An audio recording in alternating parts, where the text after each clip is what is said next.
बंगाल से लेकर पंजाब तक हड़कंप मचा हुआ है। ईडी और इनकम टैक्स की ताबड़तोड़ कार्रवाई ने हलचल मचा दी है।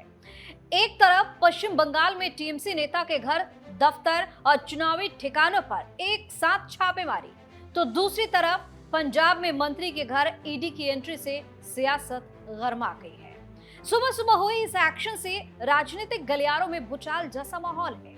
कहीं विरोध प्रदर्शन शुरू हो गए, तो कहीं इसे चुनाव से पहले बड़ी साजिश बताया जा रहा है। इस स्टोरी में आपको बताएंगे क्यों बंगाल से लेकर पंजाब तक मची हुई है अफरा तफरी।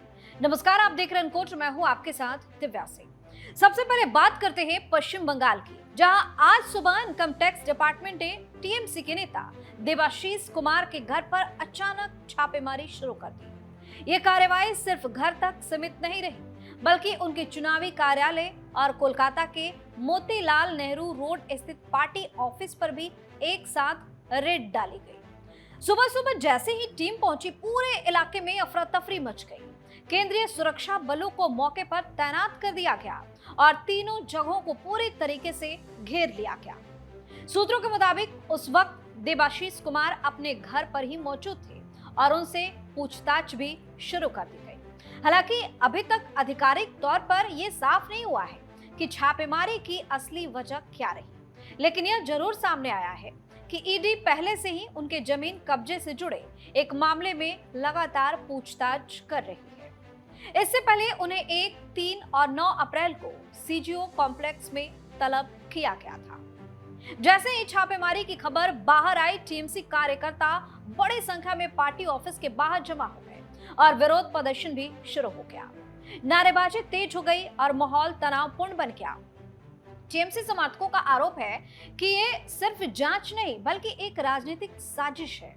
उनका कहना है कि बिना किसी सूचना के ऑफिस में घुसकर दस्तावेजों को निशाना बनाया गया है। कुछ कार्यकर्ताओं ने यह भी दावा किया कि ये कार्रवाई चुनावी रणनीति से जुड़े अहम दस्तावेजों को प्रभावित करने के लिए की जा रही है। हालांकि इसकी कोई आधिकारिक पुष्टि नहीं हुई है। अब दूसरी तरफ पंजाब की बात करते हैं। पंजाब में ईडी का बड़ा एक्शन देखने को मिला। पंजाब में ईडी ने बड़ी कार्रवाई करते हुए राज्य के कैबिनेट मंत्री संजीव अरोड़ा के घर और अन्य ठिकानों पर ताबड़तोड़ छापेमारी शुरू कर दी। लुधियाना स्थित उनके आवास पर सुबह सुबह ईडी की टीम धमक गई और बाहर केंद्रीय सुरक्षा बलों की तैनाती कर दी गई। सूत्रों के अनुसार यह कार्रवाई मनी लॉन्ड्रिंग और जमीन सौदों में कथित अनियमितताओं से जुड़े पुराने मामले के आधार पर की जा रही है।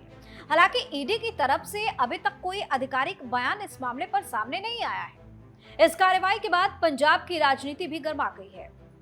आम आदमी पार्टी ने इस रेड को लेकर केंद्र सरकार पर सीधा हमला बोला है। आप नेताओं का कहना है कि चुनाव से पहले इस तरह की कार्रवाई एक पैटर्न बन चुकी है और इसका इस्तेमाल विपक्षी दलों पर दबाव बनाने के लिए किया जा रहा है। पार्टी का आरोप है कि जांच एजेंसियों का राजनीतिक इस्तेमाल हो रहा है, जबकि सरकार का कहना है कि ये सभी कार्रवाई कानून के दायरे में ही की जा रही है। अब गौर करने वाली बात यह है कि इससे पहले भी कई राज्यों में ईडी और इनकम टैक्स की ऐसी कार्रवाइयां सामने आ चुकी हैं। हाल के दिनों में कई विपक्षी नेताओं के यहाँ छापेमारी ने राजनीतिक बहस को और तेज कर दिया है। एक तरफ सरकार इसे भ्रष्टाचार के खिलाफ कार्रवाई बता रही है, तो दूसरी तरफ विपक्ष इसे राजनीतिक बदले की कार्रवाई करार दे रहा है। फिलहाल ईडी और आईटी की रेड ने पंजाब से लेकर बंगाल तक हड़कंप मचा दिया है।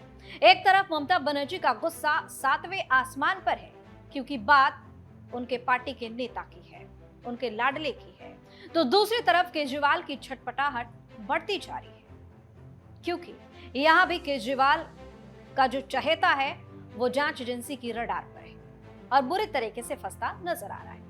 खैर, आप अपनी राय हमें कमेंट करके जो बताएं। चैनल को सब्सक्राइब करें, वीडियो को लाइक और शेयर जरूर करें। बहुत बहुत धन्यवाद।